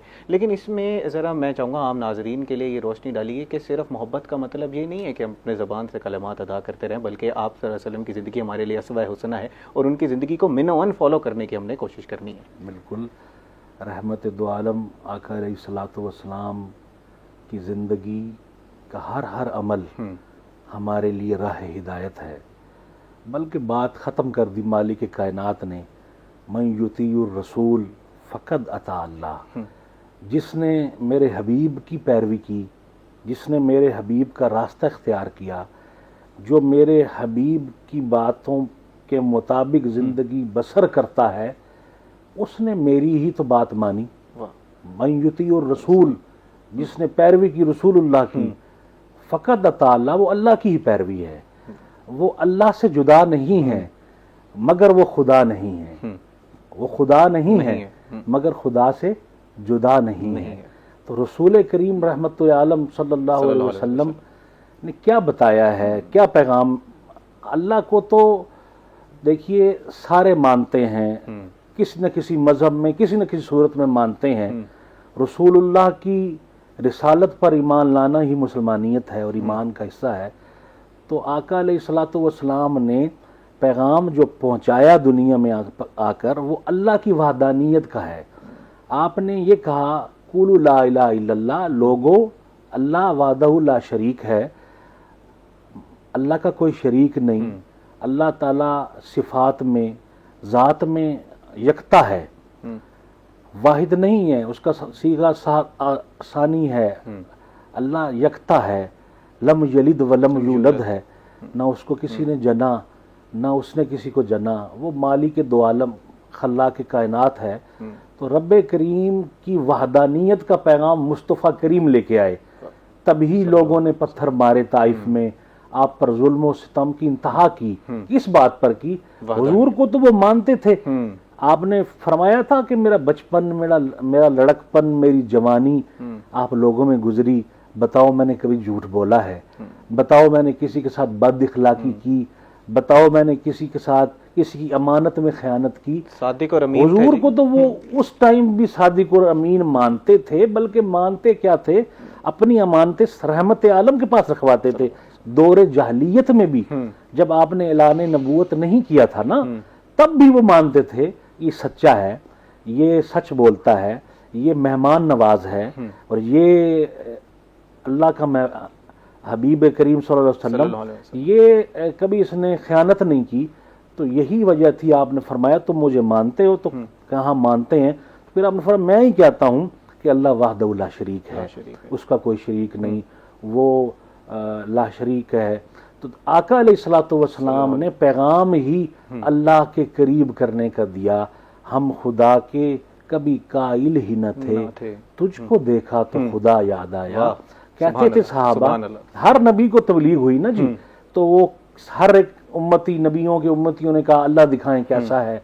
मूसा अलैहिस्सलाम के उम्मतियों ने कहा मेरे मुस्तफ़ा को जिसने देखा है उसने फिर ये नहीं कहा खुदा को दिखाएं। हम खुदा के कभी काइल ही न थे, आका तुझको देखा तो खुदा याद आया। जिसने मुस्तफ़ा को देखा, मन रानी फ़कद राल हक, उसने मुस्तफ़ा को ही देखा बल्कि उसने हक को ही देखा है। हक को ही देखा। नाजरीन, आज जुम्मे के दिन अल्लाह ताला की इबादत करें, अल्लाह ताला से कसरत से दुआ करें, और इसी के साथ साथ हजूर अकरम सल्लल्लाहु अलैहि वसल्लम पर भी दुरूद पाक पढ़ें। इसी के साथ जैसे अलामा साहब बता रहे हैं कि हमने उनकी ज़िंदगी पर सिर्फ ज़बान से कलमात अदा नहीं करने, बल्कि बिनोअन उनकी ज़िंदगी पर अमल करना है, क्योंकि उनकी ज़िंदगी हमारे लिए असवा हसना है और उसी में हमारी अपनी भलाई है। जनाब, अब अपने मौजू की तरफ चलते हैं। जी जी, आगे आपकी बात से याद आ गई कि दुआओं की कबूलियत की कुंजी दरूद और सलाम है। वाह, सुभान अल्लाह। हजरत उमर फारूक फरमाते हैं कि दुआ आसमान और ज़मीन में मौलिक रहती है, कब तक? जब तक रहमत दो आलम पर दरूद ना भेजा जाए। तो अगर अपनी दुआओं को कबूल करवाना चाहते हो, और आज हम भटके हुए लोग पुरफितन दौर में, नफ्सा नफसी के आलम में, ये उम्मत पूरी परेशान है, बेहाल है, वो जी हमारी दुआएं कबूल नहीं होती। अगला टॉपिक उस पर भी आऊँगा। तो क्या वजह है? हम रहमत दो आलम पर दरूद पढ़ते हैं मगर रिज़्क़ हलाल नहीं खा रहे होते। दरूद भी पढ़ें, दुआओं को मकबूल और कबूलियत का दर्जा देने के लिए और अल्लाह और उसके रसूल की खुशनुदी के लिए। तो और अगला मरहला जो आप कह रहे हैं टॉपिक, जनाब अगले मरहले पर चलते हैं, क्योंकि इस वक्त हुआ एक ब्रेक का। नाजरीन, अगर हमारी बात को कंक्लूड करें तो मैंने जिस तरह बात की कि आप सल्लल्लाहु अलैहि वसल्लम पर दरूद भेजें, कसरत से भेजें, लेकिन उनकी ज़िंदगी पर अमल भी करें और हलाल रिस्क की तरफ जाएं। और ये हलाल रिस्क क्या है, हराम रिस्क क्या है, किस तरह कमाना है, दीन में इनकी क्या अहमियत है, इस हवाले से तफसील गुफ्तगू करेंगे। लेकिन इस वक्त हुआ एक ब्रेक का, हमारे साथ रहिएगा।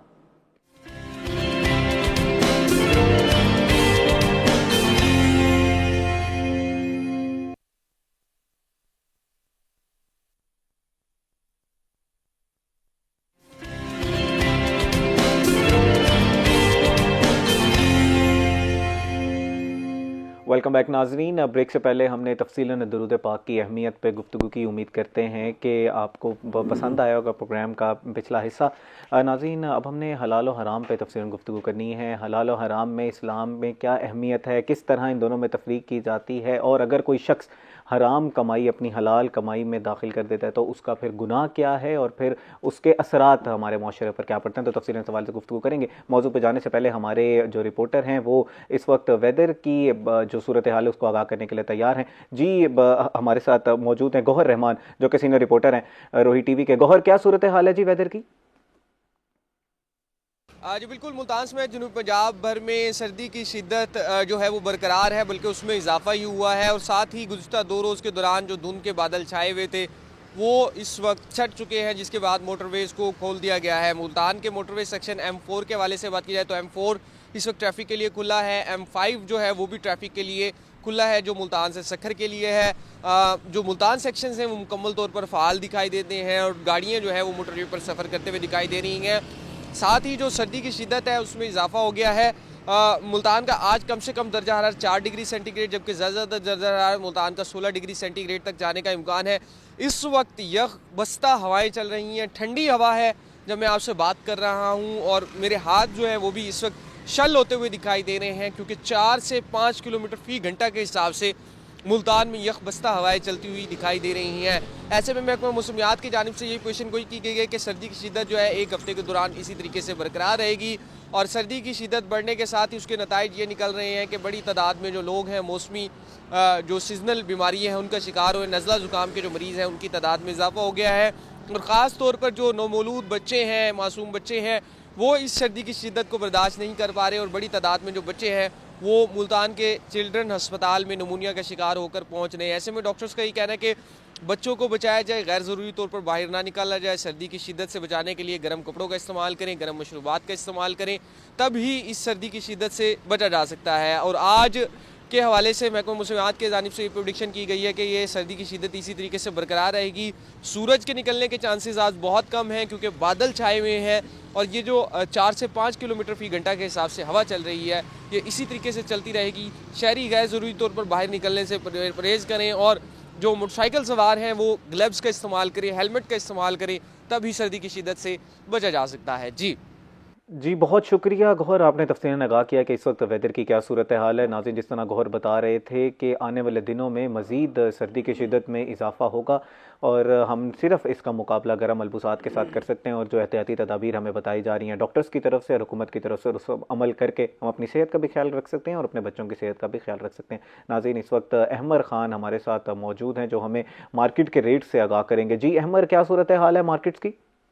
जी बिल्कुल, मुल्तान में सब्जियों और फलों की कीमतों के हवाले से बात करें तो सब्जियां और फल आम शहरी की पहुंच से जो हैं वो दूर हैं। इसी हवाले से बात करें, आज सबसे ज़्यादा मार्केट में सब्जियों में जो है वो अदरक और लहसन की कीमत जो है वो ज़्यादातर बताई जा रही है। अदरक और लहसन की कीमत के हवाले से बात करें तो लहसन जो है मार्केट में 470, अदरक जो है वो भी 450 रुपये फ़ी किलो, जबकि मंडी में अदरक और लहसन जो है वो 400 रुपये फ़ी किलो जो है फ़रोख्त हो रहे हैं। और इसके साथ साथ मार्केट में आलू और प्याज की कीमत के हवाले से बात करें तो आलू जो है वो 60 रुपये, प्याज जो है वो 50 रुपये फ़ी किलो, जबकि मंडी में प्याज 30 और आलू जो है मंडी में 30 रुपये फ़ी किलो फ़रोख्त हो रहा है। इसके साथ साथ शहर में मटर 90 और मूंगरे जो है वो भी 90 रुपये फ़ी किलो, जबकि मंडी में दोनों की कीमत जो है वो 70 रुपये फ़ी किलो जो है फ़रोख्त की जा रही है। इसके साथ साथ बैगन 60, शलजम जो है वो 55 रुपये, जबकि मंडी में शलजम 35 रुपये और बैंगन जो है वो 40 रुपये किलो जो है वो फ़रोख्त हो रहा है। और साथ साथ मार्केट में गोभी जो है वो 30 और शिमला मिर्च 150 रुपये फ़ी किलो फ़रोख्त हो रही है, जबकि मंडी में कीमत के हवाले से बात करें तो मंडी में गोभी 20 और शिमला मिर्च 80 रुपये फ़ी किलो जो है वो फ़रोख्त हो रही है।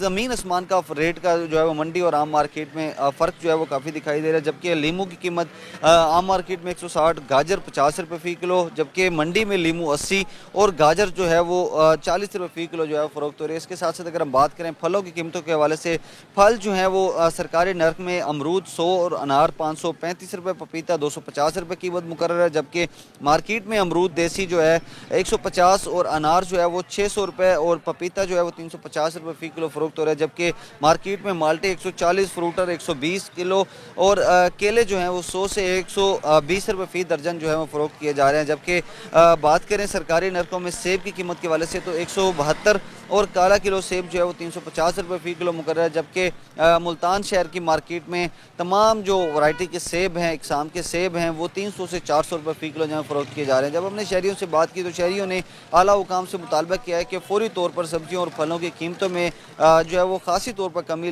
कमी लाई जाए ताकि गरीब शहरी जो हैं वो सब्जियों और फल ख़रीद सकें। जी, बहुत बहुत शुक्रिया अहमर, आपने तफसीलन आगाह किया कि इस वक्त क्या सूरत हाल है मार्केट की। नाज़रीन, जिस तरह अहमर बता रहे थे कि ये जो गैप है एक्चुअल मार्केट के रेट्स में और वो जो हमें ऑफिशियल एक रेट लिस्ट दी जाती है उसमें उसको ब्रिज करने की ज़रूरत है ताकि एक्चुअल रेट्स पे आवाम को चीज़ें मिलना शुरू हो जाएं, सस्ते दामों पर मिलना शुरू हो जाए और आवाम की मुश्किलात में थोड़ी कमी हो। नाज़रीन, अब अपने मौजू की तरफ चलते हैं। हलाल और हराम में क्या फ़र्क है और ये फ़र्क करना क्यों ज़रूरी है, इस्लामी नुक्ता नज़र से जानने की कोशिश करते हैं। जी अलामा साहब बताइएगा कि पहले तो डिफ़ाइन करें हलाल और हराम की बुनियादी डेफिनेशन क्या है इस्लाम के हवाले से। बहुत अच्छा टॉपिक है। फ़ी ज़माना जिसकी कदर कीमत और अहमियत बहुत बढ़ गई है। इस्लाम में हलाल और हराम का तसव्वुर महज दस्तरखान की हदूद या खाने पीने की चंद अशिया तक महदूद नहीं है, बल्कि ये एक ऐसा हमगीर ज़ाब्ता है जो इंसान की पैदाइश से लेकर वफ़ात तक और इनफरादी कोशिशों से लेकर बैनुल अक़वामी मामलात तक मुहीत है। कुरान और सुन्नत की रोशनी में हलाल व हराम दरअसल खालिक की मंशा का नाम है। हर वो काम, हर वो रवैया, हर वो ज़रूरत जिसको अल्लाह और उसके रसूल रहमत दो आलम सल्लल्लाहु अलैहि वसल्लम ने पसंद फरमाया है और जिसके करने का हुक्म दिया है वो हलाल और तैयब है। हर वो अमल या हद जिससे रुक जाने का हुक्म दिया गया है वो हराम और खबीस है। माज खाना पीना हलाल व हराम यहाँ तक कंसेप्ट नहीं इस्लाम का, आलमगीर पैगाम देता है, क्योंकि इस्लाम हमें हर पहलू पे हमारी रहनुमाई फरमाने वाला मज़हब है। देखिए, ज़िंदगी के मुख्तलिफ़ शोबों में देख लें, मुआशी शोबे में देख लें, यहाँ हलाल व हराम का तसव्वुर सिर्फ नफ़ा पर नहीं बल्कि ज़राए पर है। तिजारत, मेहनत और शराकत दारी हलाल है, जबकि सूद, जुआ, ज़ख़ीरा अंदोज़ी, रिश्वत और नाप तोल में कमी ये वो हदूदें हैं जिनको क्रॉस करना हराम है। ठीक। मुआशरत और रिश्तों में देख लें, वालदैन की खिदमत, सिला रहमी, निकाह के ज़रिए कायम होने वाले ताल्लुकात हलाल और बाइस अजर हैं। इसके बरक्स कता रहमी, बदकारी और नामहरम से मेल जोल और हकूकुल इबाद की पामाली ये वो सुर्ख लकीरें हैं जिनसे रुकना फ़र्ज़ है। इसी तरह देख लें सियासत और इक़्तिदार में अदल व इंसाफ, मुशावरत, अमानतदारी हलाल सियासत की रूह हैं, जबकि जुल्म, अकरवा परवरी, झूठे वादे, ख़यानत वो अफ़ाल हैं जो इक़्तिदार को हराम बना देते हैं। फिर गुफ्तगू और ज़बान के इस्तेमाल में देख लें, वो ज़बान जो अल्लाह का ज़िक्र करती है, सच बोलती है, नरम और हलाल गुफ्तगू, इस्लाह मुआशरा की बातें करती है, वो हलाल है, बोलना भी हलाल है। जबकि गीबत, बोहतान, फाहश गोई और बदज़बानी, बदकलामी, झूठ ये सब हराम है। इसी तरीके से आजिज़ी और इनकिसारी, तवक्कुल, शुक्र ये हलाल हैं कैफियत। तकब्बर, हसद, कीना, बुग़्ज़ ये वो बातनी काम हैं जो हराम है। जनाब, जैसे हलाल और हराम की आप बुनियादी तौर पर डेफिनेशन हमें पेश कर रहे हैं, इसमें हमारा अंदर का जो ज़मीर है उसको पता होता है कि क्या चीज़ हलाल है और क्या चीज़ हराम है, लेकिन फिर भी आजकल हमारा मुआशरा जिस तरफ जा रहा है, हम वो तमीज़, वो जो फ़र्क है उसको ख़त्म करते जा रहे हैं। हम हराम काम कर देते हैं और उसके बाद फिर हमें उस पर एक जो वो ज़मीर की आवाज़ है वो भी नहीं उठती और आजकल तो फ़र्क भी ख़त्म होता जा रहा है ना, हमें पता ही नहीं चल रहा कि कौन सा हलाल है और कौन सा हराम है। दरअसल लुक़्मा हराम जब अंदर जाएगा आपकी वो हिस्स ख़त्म हो जाएगी जो आपका, जिसको हम ज़मीर का नाम देते हैं। इंसान के अंदर ही खुद एहतसाबी के लिए अल्लाह ने एक निज़ाम रखा है, वो अपने किए का रिज़ल्ट खुद देखता है। मैंने अगर कोई अच्छा काम किया है तो मेरा ज़मीर कहता है तू परेशान ना हो, घबरा ना, ये अल्लाह और उसके रसूल का पसंदीदा काम है, तूने जो सच बात की है इसकी टेंशन ना ले, इसका कोई गुनाह नहीं किया तूने, हक बात की है और इसका अजर अल्लाह और उसका रसूल देगा। इसके बरक्स मैं बदखोई करता हूँ, मैं गीबत करता हूँ, मैं चुगली करता हूँ, मैं किसी की दिल आज़ारी करता हूँ, तो मेरा दिल, हदीस पाक में आया है, बड़ी प्यारी बात आ गई कि जब बंदा गुनाह करता है तो उसके दिल पर एक निशान काला अल्लाह की तरफ से डाल दिया जाता है। वो गुनाह करके फिर वापस लौटता है, सोचता है कि यार गलती हो गई, शर्मिंदा होता है। जनाब वक्त हो रहा है एक ब्रेक का, क्योंकि बहुत ही इंपॉर्टेंट हदीस है जिससे हम अपने दिलों को किस तरह कर सकते हैं उसका बुनियादी नुस्खा पेश किया जा रहा है। इस पर तफसीलन गुफ्तगू करते हैं, लेकिन इस वक्त हुआ एक ब्रेक का। नाज़रीन हमारे साथ रहिएगा।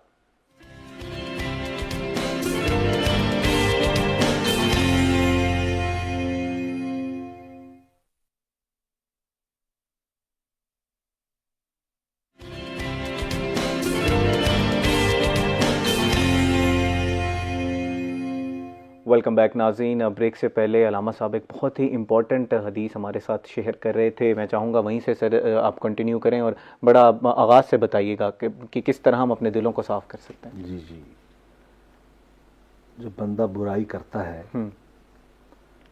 तो हदीस में आया है उसके दिल पर एक निशान लगा दिया जाता है, फिर वो उस पर पशेमान होता है, शर्मिंदा होता है खुद से ही कि यार मैं ये गलत काम कर गया हूँ, मुझे माफ़ी तलब करनी चाहिए। लेकिन जब वो बार बार बुराई करता है फिर वो निशान बनते बनते बढ़ते बढ़ते बढ़ते, मैं खुलासा पेश कर रहा हूँ, उसका दिल ही काला हो जाता है, स्याह हो जाता है। जब दिल स्याह हो गया तो फिर बुराई को बुराई समझना ही छोड़ देता है। फिर वो जितने बुरे काम करता है उनको बुरा ही नहीं समझता, क्योंकि वो हिस्स खत्म हो गई। वो किस वजह से हुई?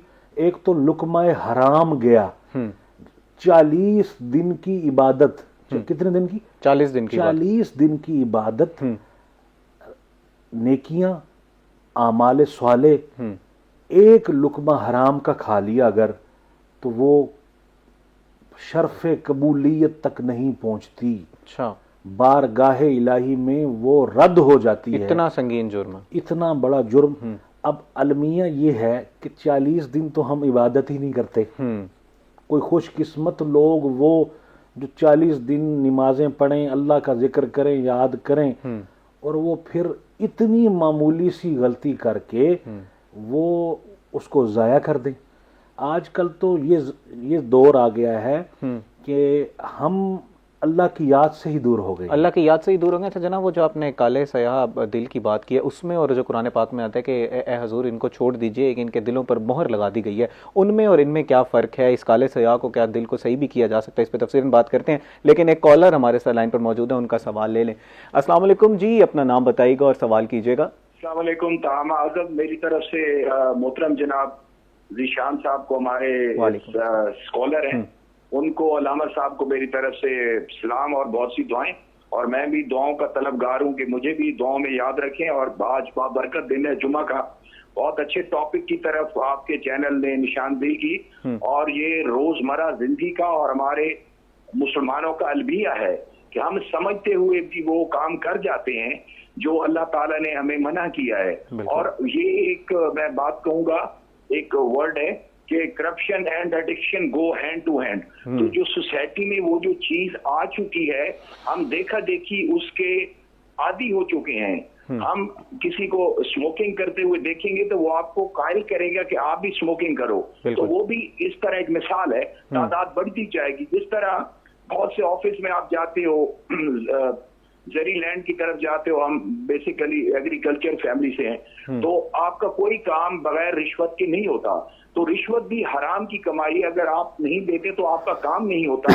अगर आप रिश्वत देते हो और काम कराते हो, इस सिलसिले में अलामा साहब से ये मेरा सवाल होगा कि वो मजबूर है कि वो ना दे तो उसका काम नहीं होता, वो लटक रहे होते हैं, धक्के खा रहे होते हैं, कोर्ट कचहरी के खा रहे होते हैं, तो क्या जो बहुत मजबूर है उसका काम नहीं होता, वो नहीं चाहता, अगर वो देता है और वो काम मजबूरी की वजह से कराता है, तो उसके रिस्क में वो क्या रिस्क हराम होगा? और अगर वो उससे तौबा ताइब भी हो जाए, और ये सोसाइटी है इसको कैसे रोका जाएगा? वो कहते हैं जी ये तो जी हमारी मिठाई है, आप हमें मिठाई दे दें। किसी भी माशरे में चले जाएं, किसी फील्ड में चले जाएं, ये रिश्वत का दौर है इस मुल्क में, बहुत जी। टॉप पे जा रहा है। अब्दुल शकूर साहब, मैं उलमा आपका साहब क्या सवाल फरमाएंगे समझ इस गया, सिलसिले में? बहुत ही कैसे इंपॉर्टेंट बचा क्वेश्चन जाए? आपने किया, इसका जवाब ले लेते हैं, और डे टू डे लाइफ में हमें इसका सामना भी करना पड़ता है।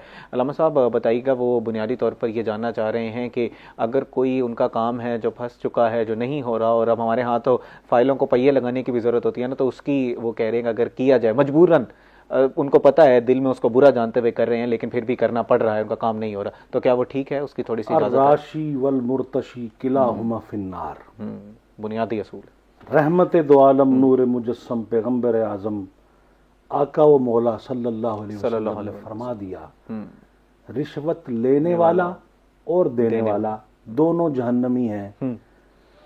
बदकिस्मती से ये मुआशरा हमारा जिसमें हम मौजूद हैं, उस कुएं में, गहरे काले कुएं में जा चुका है जहां से वापसी नामुमकिन हो रही है।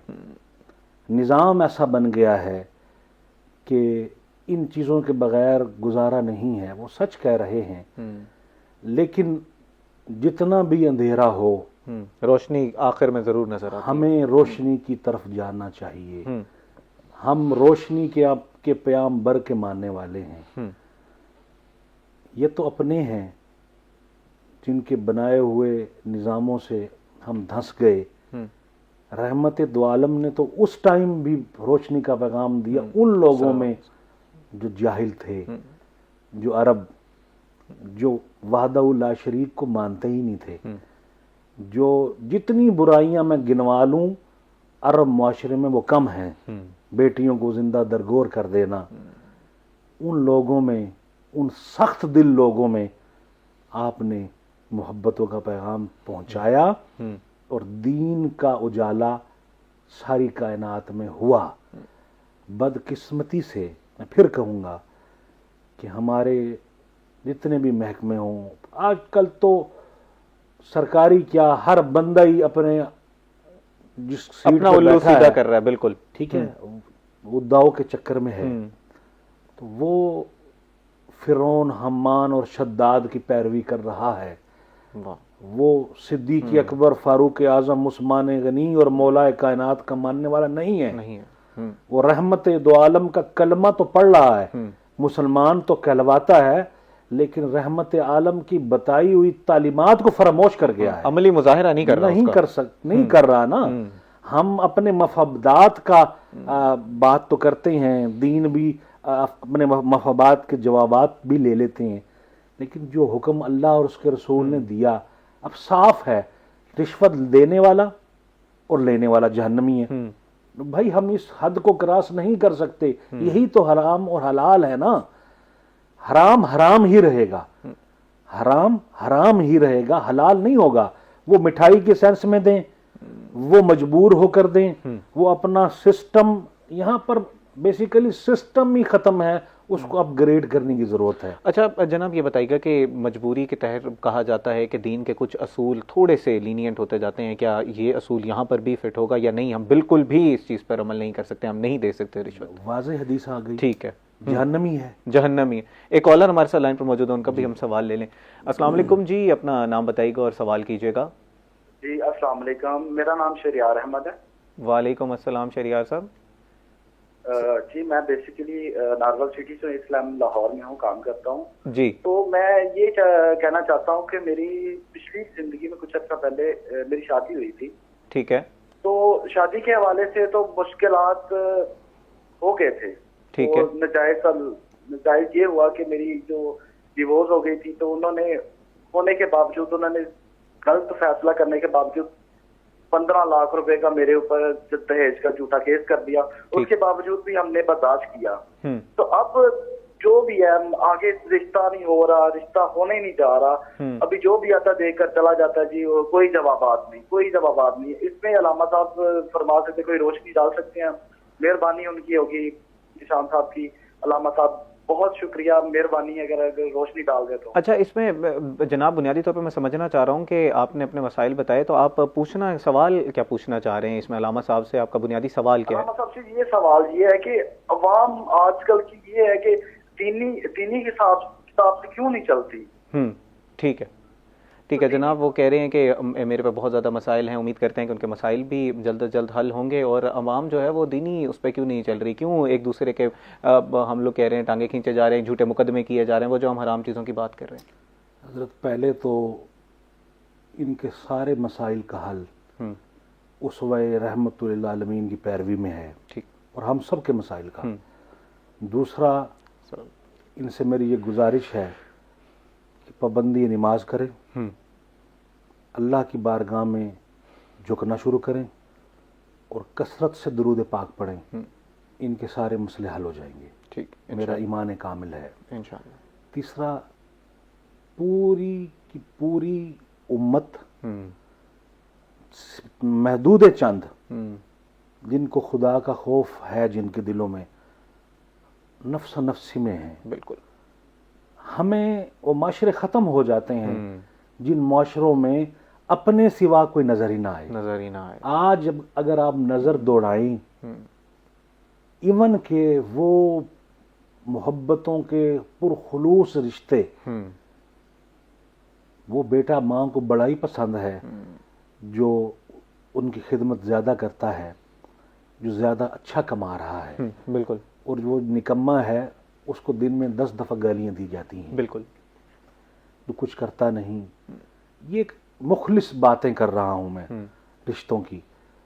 तो मौशरती पहलू से हर अंदाज में हम जब अल्लाह की याद से दूर हो गए, जब हमारे दिल से खौफ खुदा ही ख़त्म हो गया, जब हमारे दिल से खौफ खुदा ही ख़त्म हो गया, तो वहीं पर माशरे में बिगाड़ शुरू हो गया, वहीं पर माशरा बिगड़ना शुरू हो गया। इस पर तफसीलन भी गुफ्तगू करेंगे, लेकिन नाज़रीन इस वक्त हुआ एक ब्रेक का, हमारे साथ रहिएगा।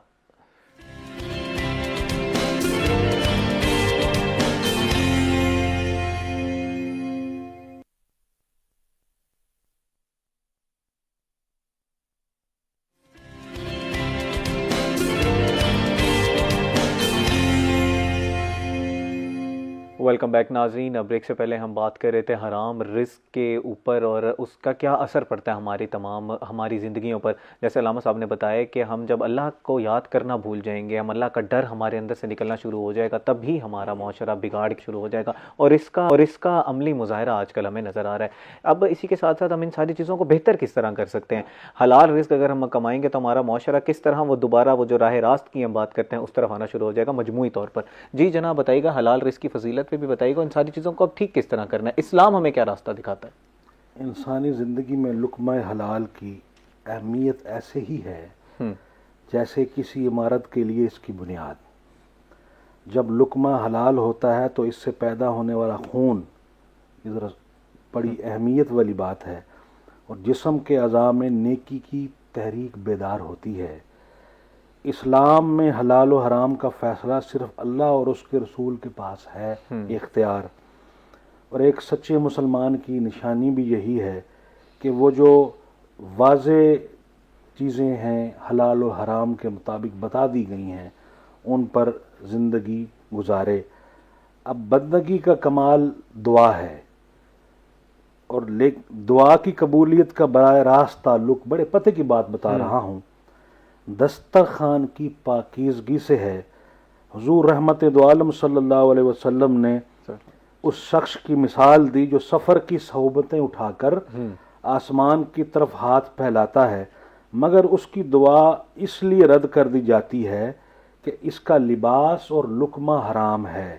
दर हकीकत लुक़मा हलाल वो कुंजी है जो अल्लाह के ख़जानों को खोलती है, के ताले खोलती है, और जब हलाल और हराम की तमीज़ ख़त्म हो जाएगी तो हमारी दुआएं रद्द हो जाएंगी। जो आजकल हमारा हर किसी का अलमी है कि हमारी तो अल्लामा साहब दुआ ही नहीं कबूल होती, बहुत दुआ मांग रहे हैं। और लुक़्मा हलाल जिस वालिदैन ने, माँ बाप ने अपने बच्चों को खिलाया है, वो बच्चे फर्मा बरदार हैं, वो उनके चले जाने के बाद भी उसी रविश पे हैं और उनके लिए सदका जारिया हैं। कहते हैं ना, नेक औलाद सदका जारिया है। वो औलाद जिनके वालिदैन ने उनको हराम के लुक़्मा हराम खिलाने से बचा दिया, जिनकी घुट्टी में, जिनके खून में हलाल शामिल है, वो हराम से दूर हैं, तो वो उन वालिदैन के चले जाने के बाद भी बख्शिश हो, मग़फ़िरत का बाइस वही औलाद बनती है। ज़ाहिर है जो हलाल खाता है अल्लाह से डरता है, जो जिसके दिल में खौफ खुदा है, उसको पता है कि हराम का लुक़मा खाया तो मेरी बातें भी रद्द हो जाएंगी और रब भी मुझसे नाराज़ हो जाएगा। तो आजकल ज़रूरत इस अमर की है कि हम रिज़्क़ हलाल कमाएं और बरकतें रिज़्क़ हलाल में हैं। कसरत न मांगो रब से, बरकत मांगो। आज कसरत है, सुभान अल्लाह, आज कसरत है, बरकत नहीं, बरकत उड़ गई है। वो क्या वजह है? हमारा रिज़्क़ जो हम कमाते हैं वो हमें पता ही नहीं है कि हलाल है या हराम है। नौकरी कर रहे हैं हम, 8 घंटे का टाइम है, 6 घंटे काम करते हैं, 2 घंटे इधर उधर पास करते हैं, इंतजार करते हैं कब खत्म हो जाए। नमाज का टाइम होता है तो हम लंबे सजदे करते हैं, हालांकि हुक्म है कि कम सजदा करें। अपने मालिक जिससे काम कर रहे हैं उसके कोई कॉन्फिडेंशियल मामलात हैं, राज हैं, उनको हम डिस्कस करते हैं बाहर। इसी तरह मीडिया लगा लें, हम हक बात ही नहीं करते और करें तो उसकी सज़ा बड़ी तल्ख है।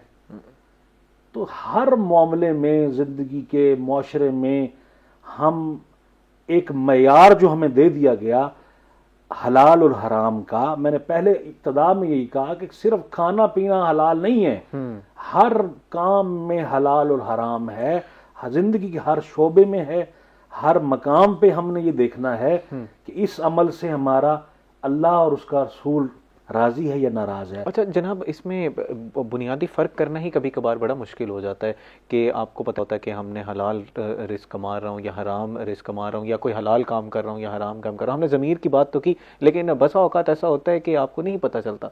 तो इसमें कोई गुंजाइश है, अल्लाह ताला माफ़ तो कर देता है, कि उस वक्त हमें उस गुनाह की सज़ा मिलेगी?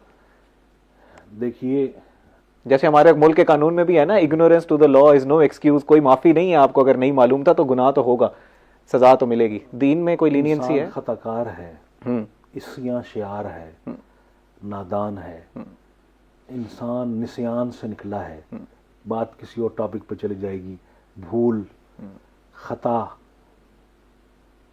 भूल तो आदम अलैहिस्सलाम से हुई, खता नहीं कहूँगा, नबी खता से महफूज हैं। नबी अनिल खता होते हैं, नबियों से खता नहीं होती, वो महफूज हैं। हम उनके औलाद हैं, हम खताकार हैं। तो खता जब हो गई, उसका मतलब ये है कि अब अपनी गलती को हम मान गए, तो फिर हम अपने रब से सच्ची तौबा कर लें, साथ जिसकी दिल आज़ारी की, जिससे ज़्यादती की, उसके पास भी जाना पड़ेगा, उससे भी इस्लाम कहता माफ़ी मांगनी पड़ेगी। हकूकुल्लाह और हकूकुल इबाद इसी चीज़ का नाम है। अगर अल्लाह की बारगाह में सजदे नहीं किए तो फिर उन सजदों की भी तलाफी करनी है, कज़ा करनी है हमने।